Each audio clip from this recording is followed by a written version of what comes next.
Hello, my lovelies. Welcome to another installment of Convincing You to Read the Last Book I Read. Today we have Edgar Allan Poe by Edgar Allan Poe.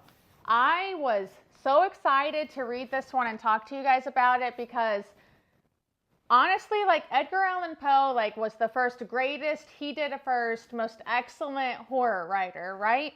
And I don't remember if anyone else remembers having to read him in high school, but I swear we read The Telltale Heart, and I feel like we might have read a few other ones, but I really remember reading that one because that was the first thing I ever read by him, and I was like, damn, this dude knew his shit. So with that, we're going to do things a little differently today. So since this one had a good 20 of his short stories and his poems, I'm going to tell you which ones I really like, and then I have some quotes for us. So getting right off into it, I really liked the short story, The Black Cat. Black Cat is about this guy who he just really loves animals. He loves animals so much that he has just so many pets. Everything that he can find, his pet. But he really takes a liking to this one specific black cat. And this black cat loves this dude too. They go on errands together, he sits down, the cat is immediately in his lap. Dude gets up, the cat is up following him around everywhere. They are besties. But over time, this dude gets an ailment and all of a sudden he hates this cat. This cat is getting on his nerves so much, he looks at it and he just loathes this cat. Nothing about this cat, why was this cat even his best friend? Hates this cat.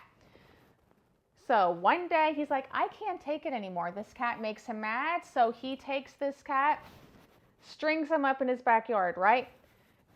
Goes back to bed. And then his house catches on fire. So he gets everyone out of the house. And then after the fire goes down, he sees people looking at the rubble of his house, which would have been his bedroom. So he just takes a wander over to see what everyone is looking at, what's so interesting about the burnt part of his house that was his bedroom, right? So he looks behind where his bed was, his headboard is still standing, and there he sees this black cat. He says, whoa, how did that get there? But good thing that there's a fire, people aren't going to know that I did it. They're just going to think, the fire did away with this cat. So he says, it's fine. Goes about his day.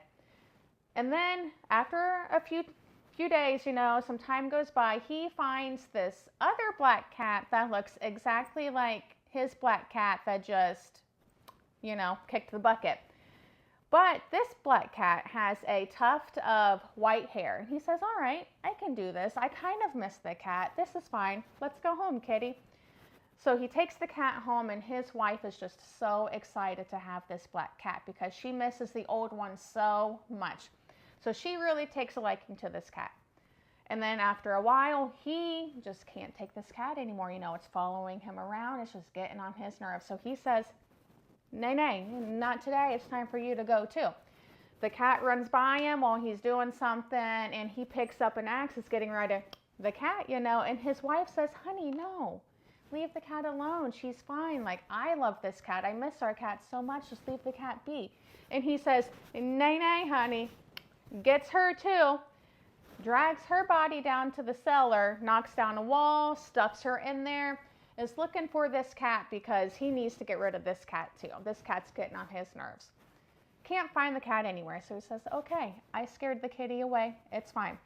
Holes up the wall, puts his wife in the wall, holds her up, or buries her.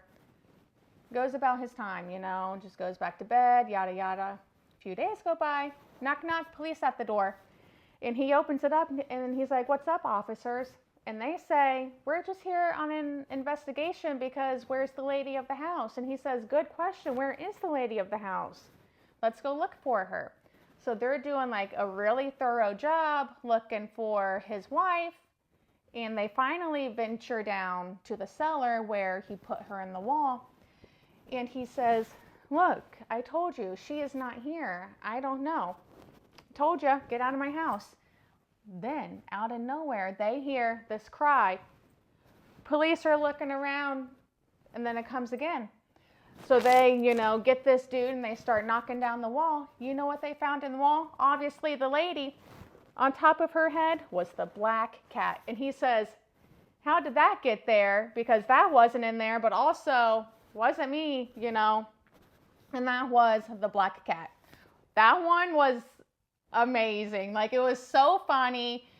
And just the way he writes it was just beautiful. It was funny, and it still had like that thriller theme to it. It was amazing. The other one that I really liked in this book was called Ligia. I'm probably not saying that right, but the way I sound it out for the sake of this, it's called Ligia. Now, this one follows this man who has this wife named Ligia, and she is the most beautiful creature he has ever seen. He is infatuated with her. Everything he thinks about is all about Ligia. But one day, she gets sick, and as she's dying, she asks him to sing the song to her every so often, and, he does. He complies with all of her wants, but then she dies. So then some time goes by and he has to find someone else. So then he marries Lady Tremaine. Now, after some time, she ends up getting sick too. Now, he likes Lady Tremaine. She's pretty, she's all right, but she's never going to be Ligia, right? So, like I said, she gets sick and then she dies too. Now, they take her body down to the catacombs where they put all the bodies, yada, yada. He's sitting there with her, and then he starts to think of his previous wife. Now, he closes his eyes, and he starts to say the song again, and he hears something. So he opens his eyes, and Lady Tremaine is like returning to color, She's not pale and deathly anymore. She's got blush in her cheeks, and her eyes are twitching, and she's breathing. But then after a while, like, that fades and she dies again. So he's like, oh, shucks. He goes back to sit down, closes his eyes, and then after a bit, he starts to think about Ligia, right? And then, again, it happens. Lady Tremaine, the color returns to her face, and she starts to breathe, and her eyes are twitching. And again, he gets so excited. He gets up and he runs, and it fades away. And then this goes on again until one time, the last time it happens, it doesn't fade, and he's thinking about his wife, right? He's thinking about his previous wife, Ligia, thinking about how much he loves her, and thinking about the song that she would always want to sing when she was dying. So he's been thinking about that the whole time he's been down here, and it's been hours. So the last time this happens, the color returns, and he opens his eyes, and is that really Lady Tremaine, though? Like, have her cheekbones always looked like that? Has her hair always been that color? Do her lips always pout like that? Is she taller? Is she skinnier? And then she stands up, the bandage falls away from her face, and lo, behold, it's the love of his wife, Ligia, come back to him through the body of his new wife, Lady Tremaine, who has passed away. All right, so let me get in to tell you about this book, because this one was, I might have liked this one more than The Black Cat, just because of the fact that he goes on to describe how beautiful Ligia is for 2 whole pages. 2 pages he is going on and saying how much she is pretty. And honestly, that is just beautiful. So let me get in to tell you these quotes here, because I have some from this one. All right, I have 3 quotes here from Ligia about how beautiful she is on these 2 pages, okay? The first quote from Ligia says, "I was never made aware of her entrance into my close study, save by the dear music of her low, sweet voice, as she placed her marble hand upon my shoulder. In beauty of face, no maiden ever equaled her." The next one says, "Her features were not of that regular mold which we have been falsely taught to worship in the classical labors of the heathen. There is no exquisite beauty without some strangeness in the proportion." The next one says, "Those eyes, those large, those shining, those divine orbs, they became to me twin stars of Leda, and I to them the devoutest of astrologers." All right, let's get into some other quotes that I have saved for us. There's one, this one is from the story, The Premature Burial. Now this one says, there are moments when, even to the sober eye of reason, the world of our sad humanity may assume the semblance of a hell. That one's feeling pretty accurate. Our next one is from the story, The Fall of the House of Usher. If you didn't know that the Netflix show, The Fall of the House of Usher, is actually from Edgar Allan Poe, and you liked that, just read the story, because it's even better. Now this quote says, I dread the events of the future, not in themselves, but in their results. I shudder at the thought of any, even the most trivial incident, which may operate upon this intolerable agitation of soul. I have indeed no abhorrence of danger, except in its absolute effect, in terror. Our next one is from the short story, William Wilson. This one is just straight and to the point, and it made me laugh so hard. All right, this one says, oh, gigantic paradox, too utterly monstrous for solution. I'm going to start saying that when I don't have a solution to any of my problems now. That one was absolutely great.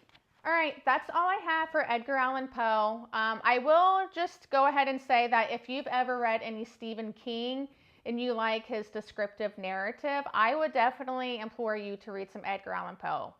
Because, like I said, he described how beautiful Ligia was for like 2.5 pages. And all of his stuff, I feel, is very descriptive like that. So if you like really being put in your place while you're reading and getting that imaginative feel, definitely read some Edgar Allan Poe. It's timeless, it's classic, it's beautiful. His words are just immaculate. You couldn't go wrong with anything Edgar Allan Poe. I suggest The Raven, though. That is my absolute favorite by him. It is beautiful. I feel like it's the one that people hear the most about, because I always hear people saying, quote The Raven nevermore, which is just in itself a beautiful quote. So, like I said, go read some Edgar Allan Poe. Now, after that, I will go ahead and say I have already finished my next book. I got really busy and I didn't have time to make the Edgar Allan Poe video, but the next book I read was really short, so I finished it in not a lot of time. It didn't take me long to finish it. So that one was called In an Instant, and let me just go ahead and say it might be in the top spot for my new favorite book of this year. It's tied with another one right now, but it was just so beautiful, and I can't wait to talk to you about it. So let's go do that. All right, later taters, bye.